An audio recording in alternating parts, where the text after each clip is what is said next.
We first meet Odysseus in the Iliad, during one of the most famous wars in history, the Trojan War. We think the actual war happened, if it happened at all, around 1200 BC. It is in the Iliad that we read of Helen of Troy, the face that launched 1,000 ships, and in the Odyssey, the Trojan horse, which taught us to beware of Greeks bearing gifts, or gifts bearing Greeks. The warriors of the Iliad have left a legacy from the sublime to the ridiculous. Achilles can be found in medical books. Ajax is on every supermarket shelf.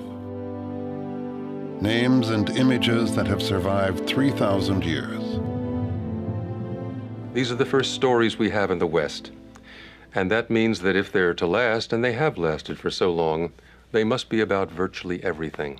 Every time you pick up one of those stories, you're on the edge of talking about something archetypal, something that's always with us, something that's wonderfully generalized.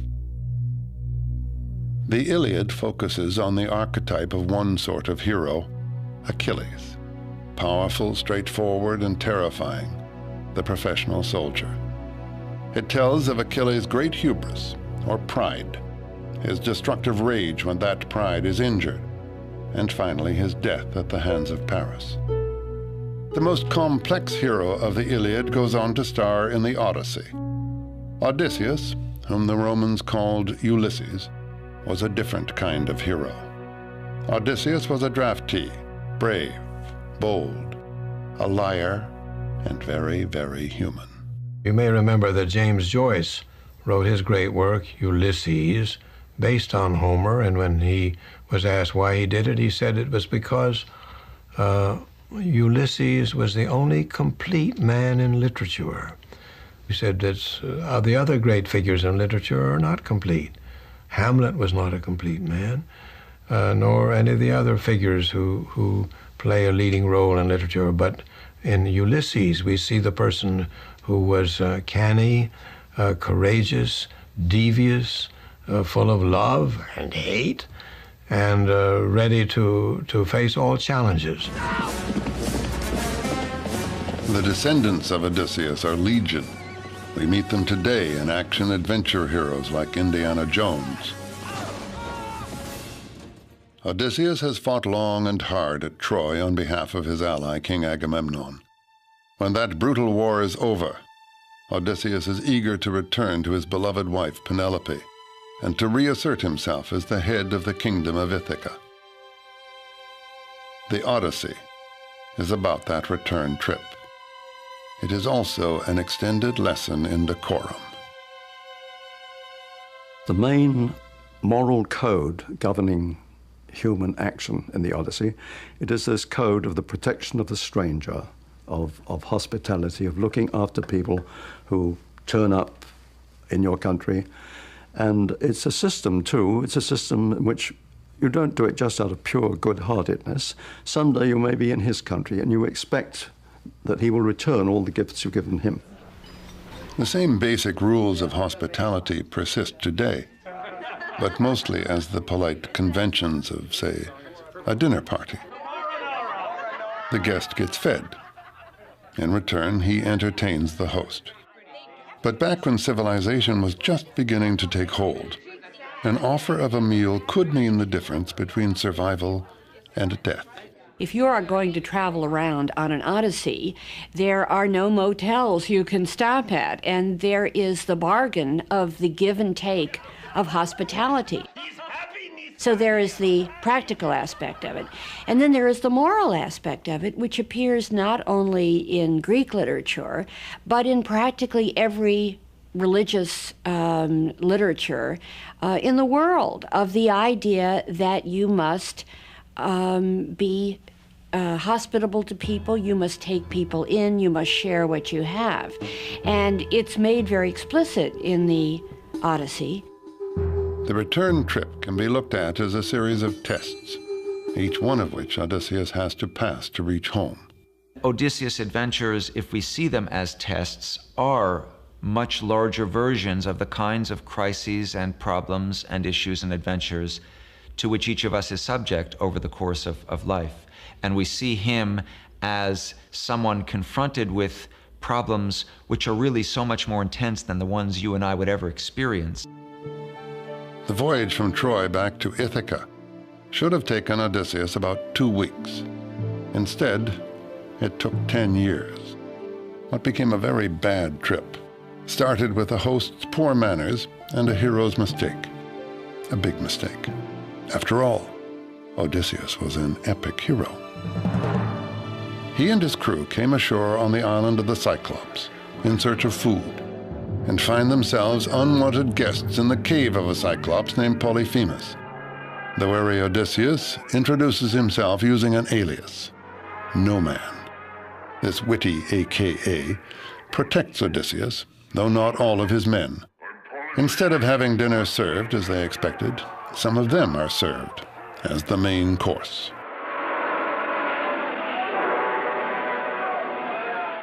The Odyssey not only contains the basic rule, which is watch out whom you turn from your door, but it is full of marvelous examples of good and bad hosts and good and bad guests.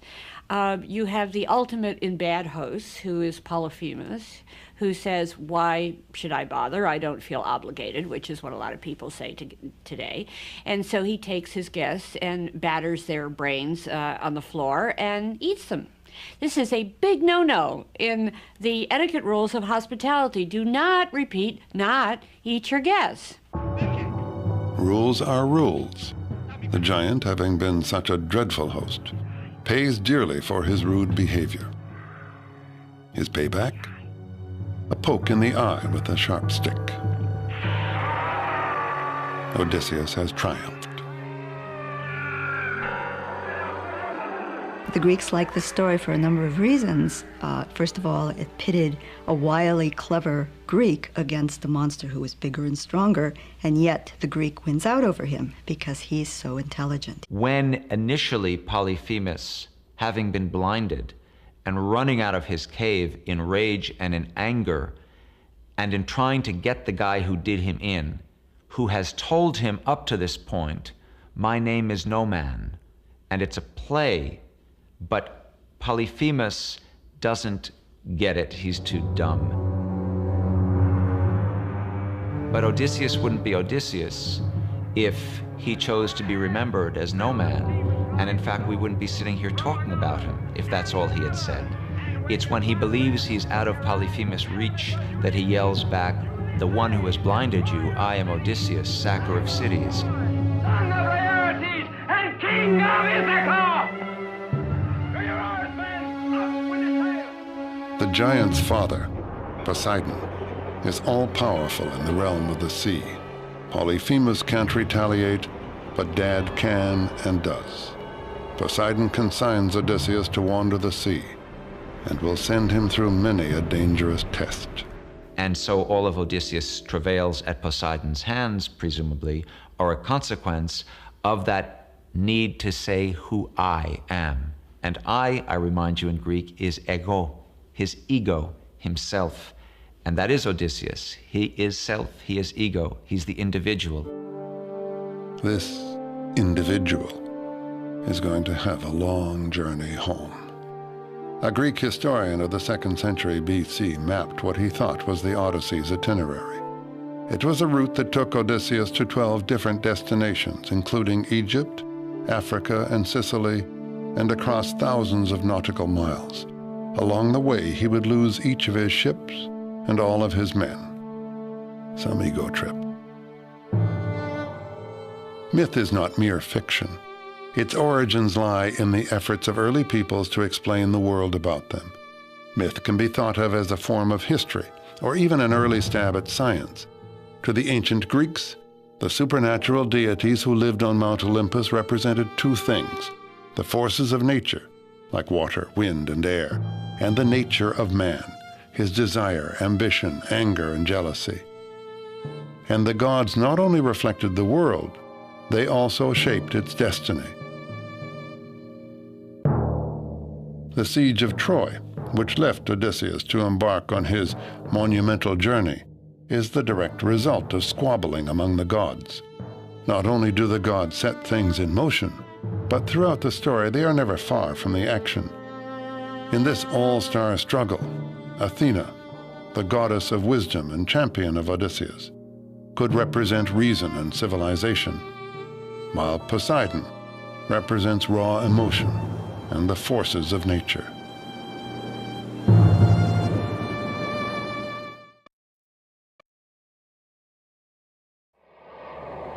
We think of an Odyssey as a long trip, a series of wanderings, a journey filled with adventure and hardships. We all follow our own Odyssey, our own voyage through life, searching for the serenity of home. Homer evoked this human Odyssey in a poem of 12,000 lines, the first known masterpiece. Sing to me of the man, Muse, the man of twists and turns, driven time and again off course once he had plundered the hallowed heights of Troy. Many cities of men he saw and learned their minds. Many pains he suffered, heart-sick on the open sea, struggling to save his life. Launch out on his story, Muse, daughter of Zeus. Start from where you will. Sing for our time, too. Who was Homer? No one really knows. The question has baffled scholars for 3,000 years. The poet who is thought to have created the Western world's first great works of literature is an enigma. Now this guy Homer, did he write both? Or is there a Homer who wrote either? Or is it someone else who happens to be named Homer who wrote these books and not the guy we think? Or is it a compendium that somehow came together during a period that we then associate with someone named Homer? We call him Homer, but we know really nothing about him at all. There are all kinds of legends that he was a wandering schoolmaster who went around reciting his poems. He may even have been a woman. That's what Samuel Butler suggested. But we don't know who he was, or some people even deny, some scholars even wonder whether there was a Homer. So I don't know who Homer is. All I know is that I'm entertained magnificently by what he, she, they, or it offer, and that both the light and the heavy aspects of what they offer are an endless source of amusement and amazement to me. Whoever he was, he evoked an heroic age in his works, a time of warrior kings and courageous seafarers, of a civilization rich in gold. Homer's epic poems have given generation after generation of Greek people enduring legends about their past. Of course, it was all myth, or so we thought. And then along came Heinrich Schliemann, a rich and highly controversial amateur archaeologist who thought Homer was telling history, and he set out to prove it. Schliemann was, as you probably know, a self-educated merchant from Germany who, when he made it in the business world, he fulfilled his boyhood wish to become an archaeologist. And he did it with such excitement and such deep devotion to it that he memorized the Iliad and the Odyssey in the Greek original. He knew them by heart. Schliemann went to Turkey to prove his theory and found what he believed to be the site of Troy. To this day, the find is disputed, but Schliemann was convinced. Next, he traveled to the Greek mainland, to the site of the ancient civilization at Mycenae, purportedly home of the legendary King Agamemnon. Schliemann began excavating just inside the city walls, looking for royal burial tombs. Months later, he struck gold, unearthing 30 pounds of delicate artifacts. Among them, a mask he claimed was the mask of Agamemnon. He had wonderful success at Mycenae. In fact, at Mycenae, I believe, was his biggest success, because he found the only intact royal burials that we know. Almost overnight, he made every academic person who did not believe the stories of Homer rethink the question of historicity in Homer. Schliemann had discovered evidence of a highly developed, warfaring Greek civilization that flourished between 1550 and 1100 BC, the Late Bronze Age. At the height of their influence, the Mycenaeans were established in what is now Sicily, Turkey, Egypt, and northern Greece. It was a rich and powerful civilization, but it ended abruptly. We aren't sure why. We only know that by the end of the 12th century BC, the Mycenaean world had disintegrated. Even its primitive alphabet, what we call Linear B, was lost. The experts suggest invasion, famine, or disease, perhaps a revolt. Some think economic decline inspired Mycenaean marauders to raid other lands and cities, and that the Trojan War might actually have been just 10 years of plunder. In any case, the storied fall of Troy coincided with the splintering and death of the Mycenaean Empire. There followed 4 largely unrecorded centuries, 400 years of darkness. What legends survived did so through a system of oral storytelling. Bards who memorized the tales added their own spin and sang them to audiences all over Greece. The rhythms and structure of music no doubt served as aids to the memorization of thousands of lines of poetry. The word is what ties us to the past, and of course, long before there was writing, mothers were talking to their children, and that was the beginning of the oral tradition. And the oral tradition, which was perpetuated by the bards, was something that preserved the essence of the story and allowed embellishment to meet the expectations of every particular audience. We think Homer lived in the 8th century BC, 300 to 400 years after the collapse of Mycenae, when Greece was emerging from its long night. He was the greatest of a long line of bards, the one who took countless variations on the ancient legends and coalesced them into one great masterwork. It may be hard to imagine now, but Homer must once have wowed his audiences with poetry set to music that probably sounded something like this.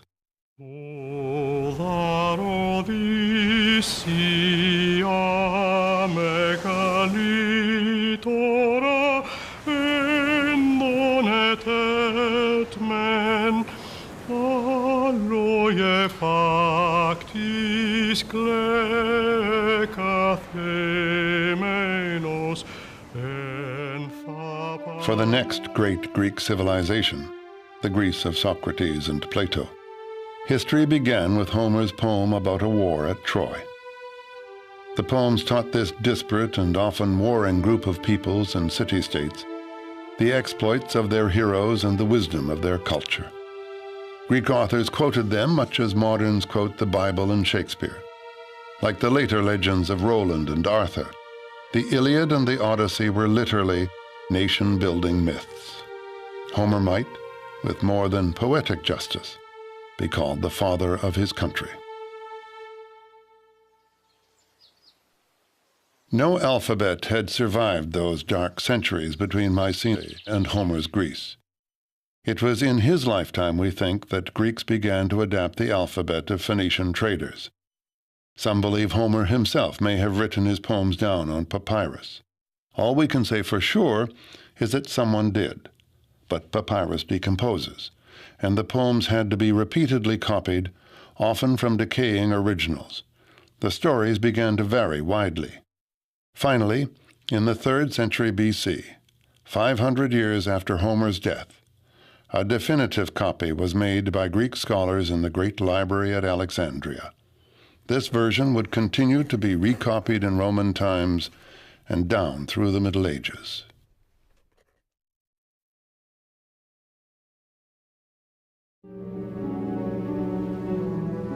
After years at sea, Odysseus wants desperately to get home, but Poseidon keeps him from succeeding.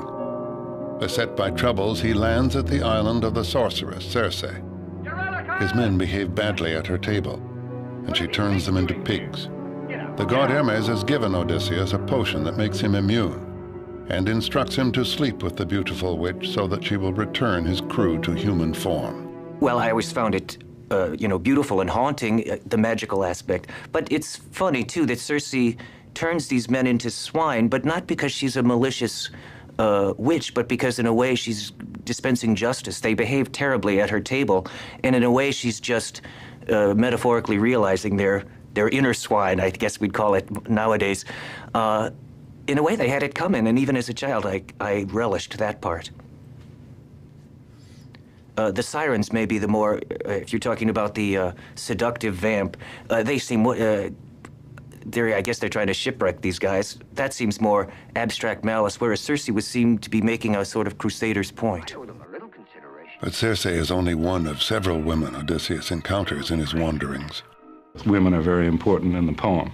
Women see him off on all his journeys, and I think, again, this is another metaphor for the simple fact that our mothers give us birth. They start us on life's journey, and of course the other side of the coin from birth is death. And another thing that Odysseus learns in the poem is that he's a human being, or what it is to be a human being. Odysseus later encounters Calypso, the goddess, not the dance. That sets off another seduction and another test for our hero. For Calypso offers him immortality if he will stay with her. But immortality isn't all it's cracked up to be. By the way, Calypso's name in Greek means barrier or concealer. What Odysseus is offered is a vegetable existence, a symbolic death. He rejects it, but he either can't or isn't in any hurry to leave, which may say something about our hero. He spends a year with Circe. He spends a year wining and dining and sleeping with this magnificent goddess. Now, it's true, because of who he is, he was able to rescue his men. But then, his men and he would have been there forever if they hadn't finally griped sufficiently to say, all right, all right, all right. And now he wants to leave. He spends 7 years with Calypso before we find him on the beach weeping about wanting to go home to Penelope. So those are sides of him which I don't find so admirable. I can't say that if I were in his boots, I would do any differently, but I still don't find it admirable. And so the message that Odysseus is getting is that he should live. He should not ask for immortality through fame or even immortality as the consort of a goddess lonely on an island, such as Calypso offers, but go home and live life and find good things in life and survive as a mortal person. And this is the choice he makes all the way through. I think when you recover from a bad romance, you also think of Circe, Calypso, the vamp or the side trip on life's journey.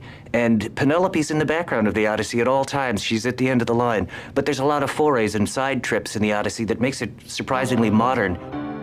The Odyssey has been recreated as entertainment countless times. This silent film version was made in 1924, long before anyone thought of a character like Big Bird. During the Middle Ages, the works of Homer survived primarily in the monasteries, but the Renaissance resurrected him, and the first printed editions of Homer appeared in Florence in 1488. Soon they were available all over Europe. He was a hit again. His poetry has been translated from the Greek into every tongue imaginable, and he has inspired more than just the translators. Homer's the beginning of the epic tradition. Without Homer, I guess there would have been a Virgil, but he wouldn't have been as good. There would have been a Dante, but he wouldn't have been as good. There would have been a Milton, but he wouldn't have been as good. And so on, through Keats, through Tennyson, through James Joyce. That's where Homer goes. And that's why a whole literary tradition comes out of him, depends on him, and by the same token is constantly bringing him back into life. More recently, Mark O'Donnell has brought him back to life, if only to get over him. Actually, Homer is the protagonist's homosexual lover in O'Donnell's latest novel. But the earlier Homer has an important place in this writer's intellectual universe. the Odyssey in particular. Well, the neat thing about the word Odyssey is it's entered our language as both the definition of the novel and the definition of life itself. That you say, oh, that was an Odyssey, whether you're talking about a long book or a crazy life. That's a sign of the Odyssey's power. First of all, that it's the first novel, and that's sort of primordial. Plus, you mix in the magic and the travel, and it gains quite a power and stature. And for my novel, which is a ridiculous farce about, miscrossed romance in modern times, I thought it was cheeky of me to borrow from the greatest of novels for a loose model. But secretly, I also wanted to borrow some of its magic and mystery, because even in the craziest of farces, there's some of life's magic underlying. Even more than nation-building myths for the Greeks, Homer's works were the templates for the Western literary tradition. From the Iliad comes tragic drama. From the Odyssey, the novel. And the action-adventure hero has never died. Homer gives us two books and two kinds of hero.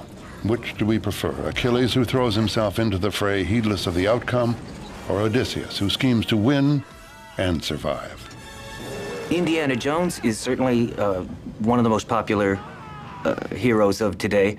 All my little nieces and nephews know who he is. And he's more than creatures like Rambo or Arnold Schwarzenegger's Terminator, who are just mere brute force. He's like wily Ulysses in that he's got a PhD in archaeology, and he can not only, dodge the arrows and steal the object, he can also recognize its value and appraise it for you.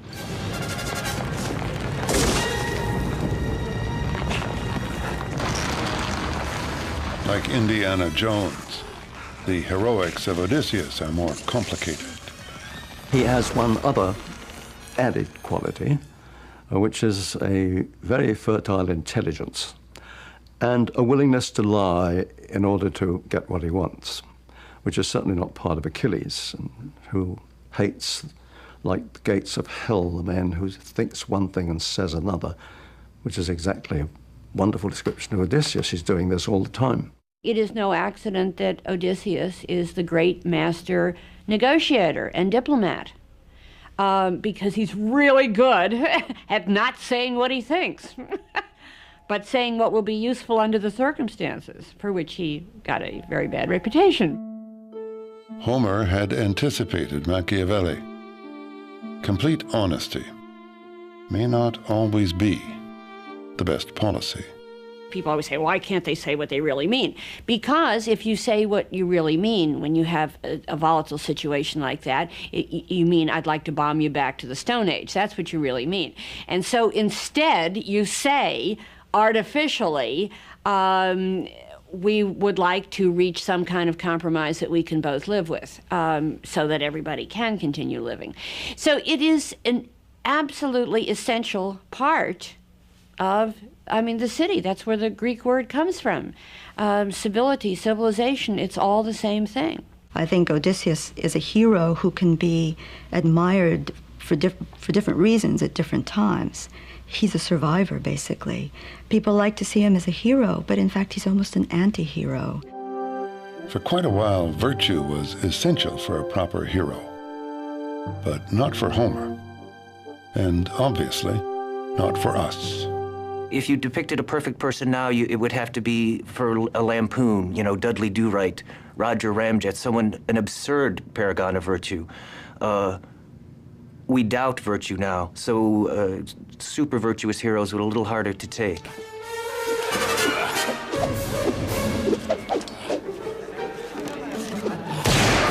Still, we want our heroes to have a moral compass. We want them to try to do right. To do the classy thing, and they occasionally say, what would, Frank Sinatra or St. Augustine do in this case? What would Abe Lincoln do? They talk about a collapse of morals. My idea of a hero is not necessarily vanquishing in battle, but treating everyone with respect and surviving, if nothing else. That's the bottom line.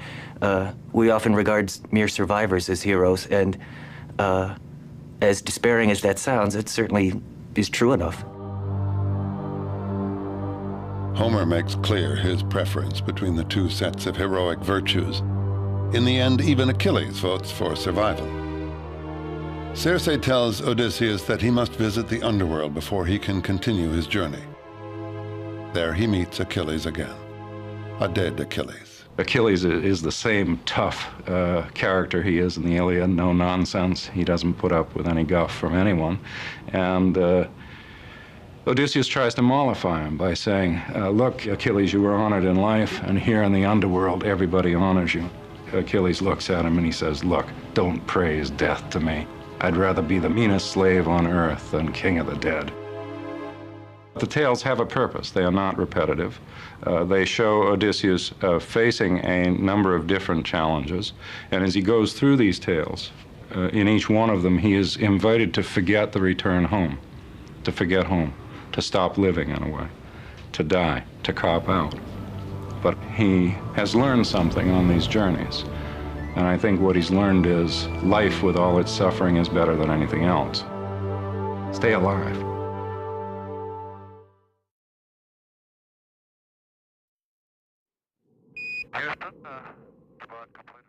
Let's make sure we don't blow the whole mission. Things were getting colder. We were not getting any sleep. The strain and the stress was slowly gathering on us. Now we're proceeding to... And of course, as we approached the moon, it got to be bigger and bigger and bigger. Going back up the Odyssey. This is my second trip out there now, and you know, not to land was a real trial, a mental trial for me. For Apollo 13, the moon had become a place they had to pass by. Just as in the Odyssey, the adventurers had to pass by the seductive sirens in order to get home. And we looked down at those ancient old craters as we skipped across. There is a tremendous drawing power. Just 60 miles below, you know, we could land and walk on the surface of the moon. The siren song.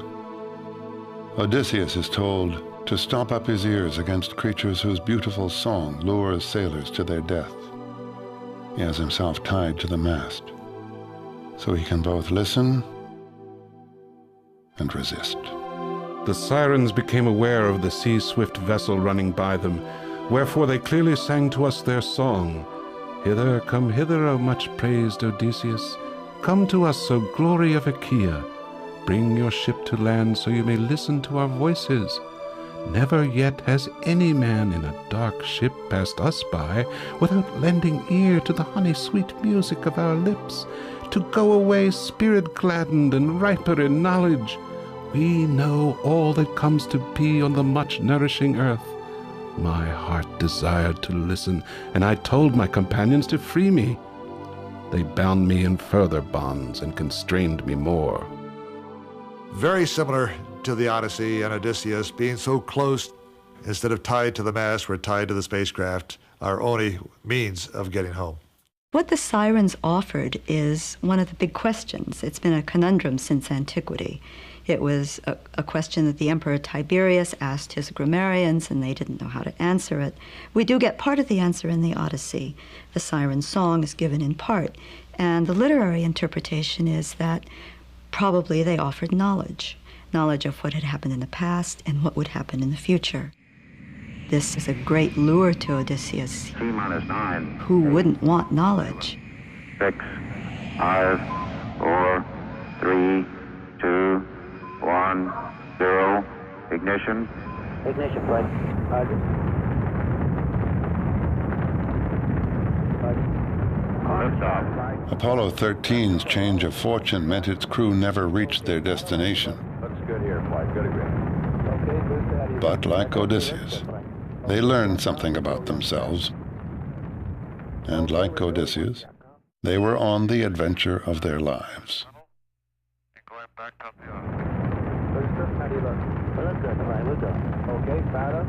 We're go, flight. Looks good here. I think we are all somewhat explorers. I mean, we all have that fascination about doing things, whether it's in our fantasy or whether we actually do things. Guidance. Go, guidance. We've had a hardware restart. I don't know what it was. Okay.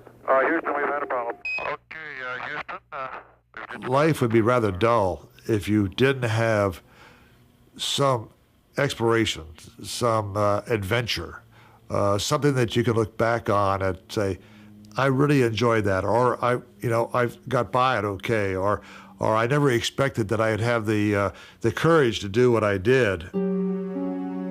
Odysseus has been years on his journey now, sailing from one ordeal to another, and more to come. Having gotten past the Sirens, Odysseus knows his route will take the ship past the deadly whirlpool Charybdis and the many-headed monster Scylla, who lives in a cave above the sea. And between them he must make a choice. Which is the lesser evil? He always has choices. He has the choice of going past Scylla or taking the route of the whirlpool, and he's been told that if he takes the whirlpool, it's most likely that the whole ship will be destroyed and sucked down into this terrible Charybdis. On the other hand, he knows that if he goes past Scylla, he will lose 6 men. So he decides not to tell his men about that, because he realizes that if they knew that 6 of them would die, they would stop rowing in that direction. And he tries to fight Scylla, but she cannot be fought. He has been told that too. And before he even sees her coming, Scylla has taken 6 of his men and is eating them up in the mouth of her cave. And he thinks this is the most horrible sight he's ever seen. But he gets through. We're often faced with lousy choices. Life seems to be a long succession of trade-offs, and survival itself comes at a price, as Odysseus has learned.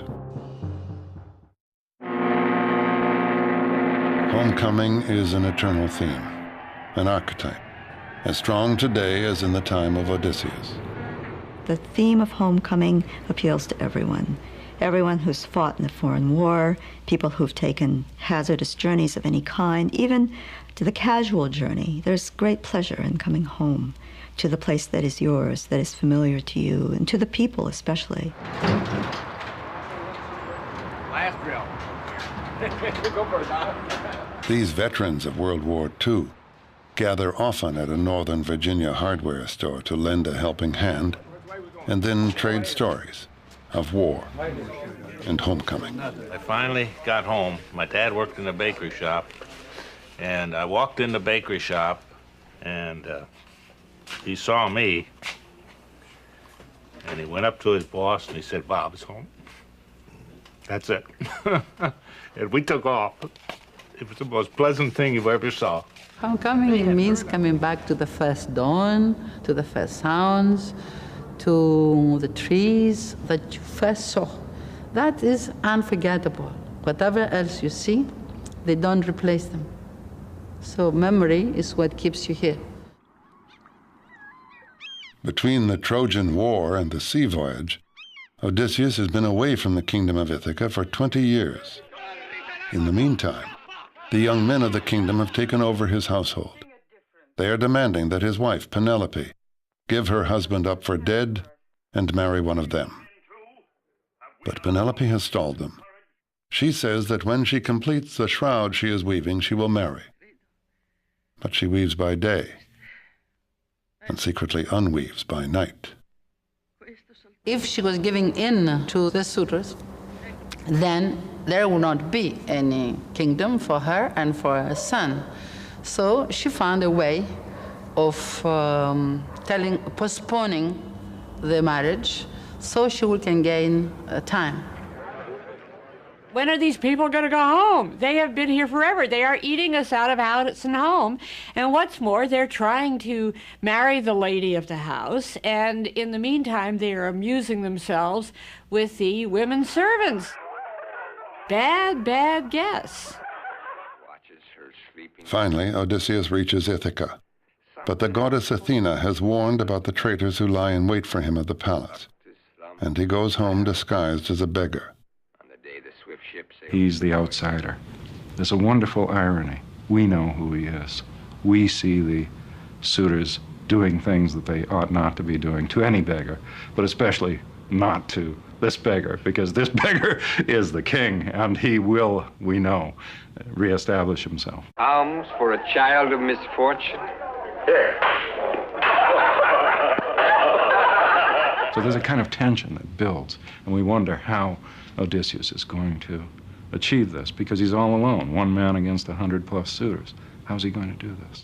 The Queen! The besieged Penelope finally proposes a contest to the suitors.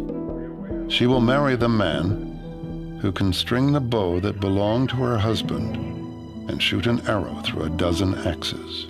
Homer has built the picture of them as ugly to make us feel not only comfortable, but I think very satisfied with that magnificent moment when one after the other of these little twerps has tried and not been able to string the bow, and that wonderful moment when Odysseus, it's the fantasy we all have. It's being pulled out of the audience to step onto the basketball court and being the superstar that no one knew was the superstar. Odysseus, the beggar, suddenly stands up straight and strong, with ease strings the bow, bam, bam, bam. And man, is that satisfying to our baser and my baser and uglier instincts.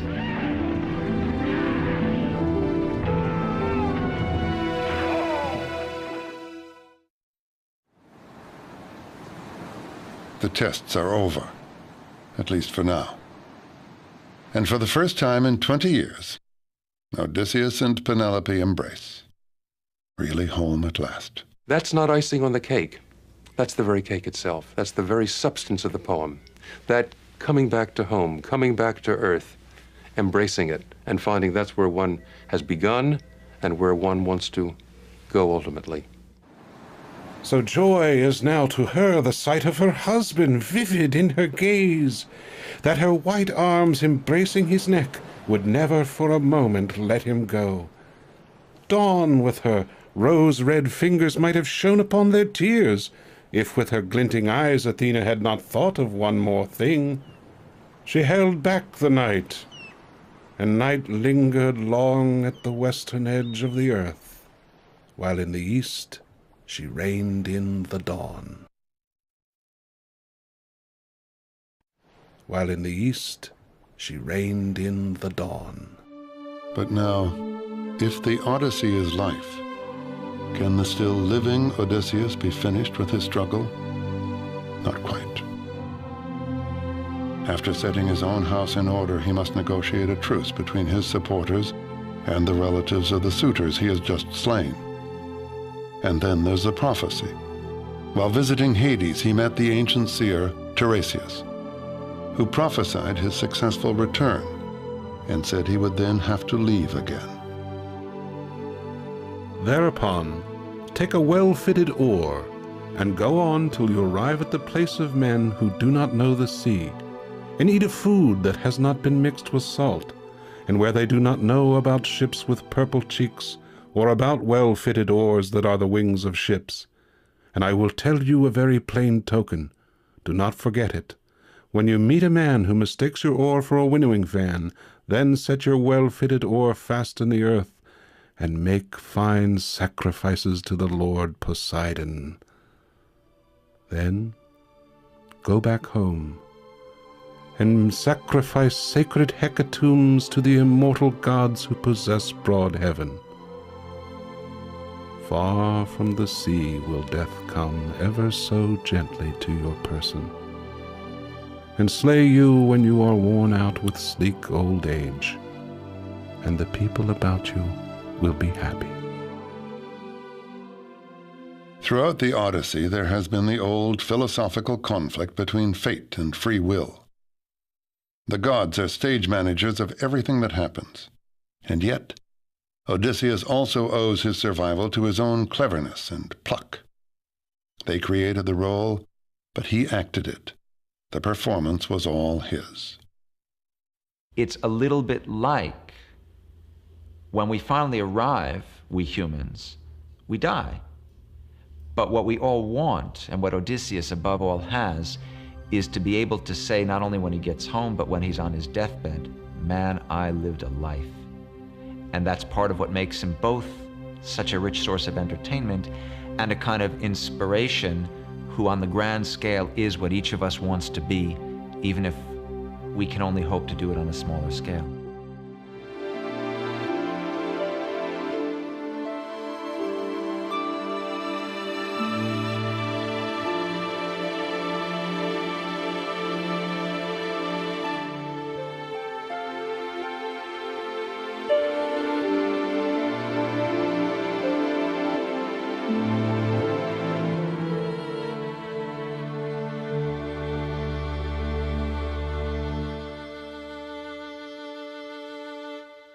very human.